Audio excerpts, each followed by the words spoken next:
เป็นเวลาหลายกว่า25ปีที่องค์การ ADDP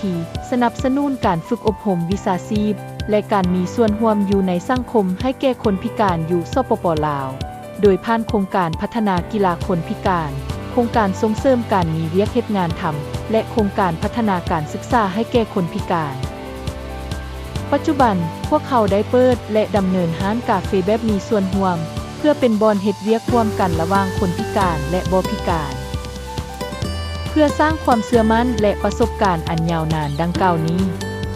พวกเขาอยากขอนำเสนอโครงการดีเริ่มในปัจจุบันภายใต้การสนับสนุนขององค์การใจกลางโครงการส่งเสริมการศึกษาเรียนร่วมอยู่สปป.ลาวการศึกษาเรียนร่วมแม่นการสร้างรูปแบบที่บ่มีการแบ่งแยกเพื่อให้ทุกคนได้มีส่วนร่วมเพื่อให้เด็กน้อยทุกคนบ่ว่าจะเป็นคนพิการหรือบ่พิการให้มีโอกาสเข้าถึงการศึกษาที่มีคุณภาพอย่างเท่าเทียม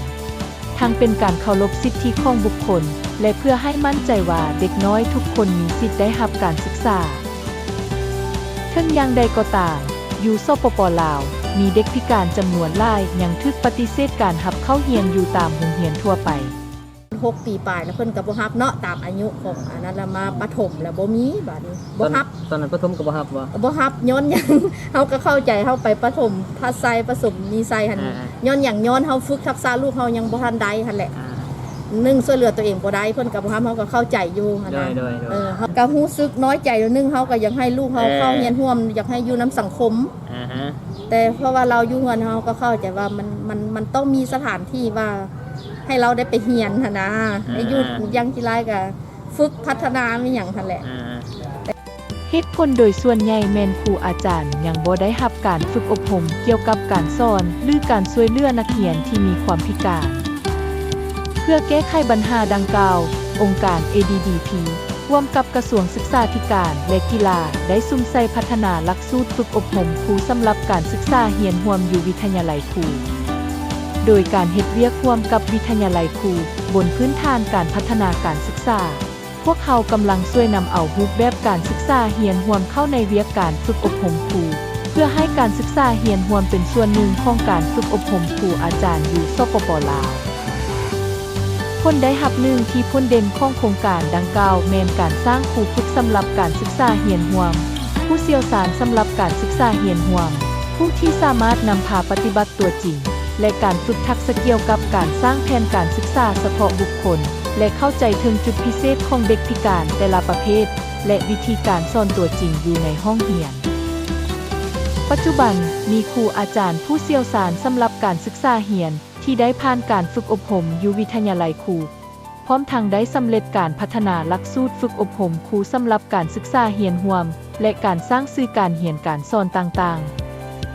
ความมุ่งมั่นและความเอาใจใส่ดังกล่าวนี้เป็นพื้นฐานหลักสำคัญสำหรับความยืนยงซึ่งเป็นรูปแบบการนำพาโดยครูอาจารย์อยู่ท้องถิ่นที่สามารถสืบต่อดำเนินการต่อไปภายหลังสิ้นสุดโครงการในนามองค์การจัดตั้งที่ให้การสนับสนุนคนพิการมาเป็นเวลาหลายกว่า25ปีองค์การ ADDP มีความมุ่งมั่นต่อกับสิ่งท้าทายในแขนงการศึกษาเรียนร่วมเพื่อให้มีความมั่นใจว่าเด็กพิการสามารถเข้าเรียนและเติบโตไปพร้อมกัน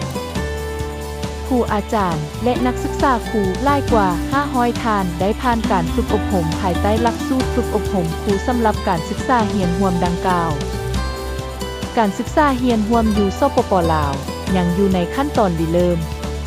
แต่พวกเขาหวังอย่างยิ่งว่าครูอาจารย์ที่มีความพยายามและเข้าใจรูปแบบวิธีการดังกล่าวนี้จะเป็นแนวทางที่ดีในการปรับเปลี่ยนอยู่ในชุมชนของตนเององค์การ ADDP หวังว่าครูอาจารย์จะกลายเป็นตัวแบบที่ดีให้กับรุ่นต่อไปขยายรูปแบบการศึกษาเรียนไปในขอบเขตทั่วประเทศการศึกษาเป็นกระแจดอกสำคัญสำหรับอนาคตของเด็กน้อยทุกคนเด็กพิการหรือบ่พิการทุกคนควรได้รับโอกาสในการเรียนรู้การเติบโตเพื่อเป็นส่วนหนึ่งอยู่ในสังคมองค์การ ADDP มีความเชื่อมั่นในท่าแห่งดังกล่าวและจะสืบต่อให้การสนับสนุนเคียงคู่กับคนลาวเพื่อก้าวสู่อนาคตที่บ่ประทิมภัยไว้เบื้องหลัง